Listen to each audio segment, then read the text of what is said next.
আমরা চার বন্ধু একসাথে চলি, হাসি আর মজায় ভরে থাকে গলি। রাহিম, রাফি, রাতুল, ফাহিম নাম আমাদের গল্পে জমে পুরো দুনিয়া খান। রাফি তো ক্রিকেটে পাগল একদম, নুসরাতে জামাই জমে দুষ্টামি তার কম না কম। বল ব্যাট হাতে স্বপ্ন দেখে যখন মাঠে নামলে সে হয় একদম আগুন।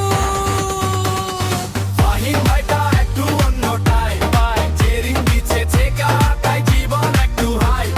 বসে বসে কান্দে ভাবে অনেক কিছু, ভিতরে কষ্ট বাইরে হাসি কিছু। রাখুম আমাদের মোটা হাতি ভাই, সুমাইয়ার পাগল ওর মতো কেউ নাই বে। কালা হলে মন ভালো ভালো দেয় তথ্য, বন্ধু দেশে সবসময় থাকে শত ভাষ্য। রাতুল আবার চাপাবাজি কিং, ফ্রি ফায়ার খেলে করে সবকিছু রিং। গল্পে গল্পে বানায় নতুন ইতিহাস, তার কথায় আমরা হই এক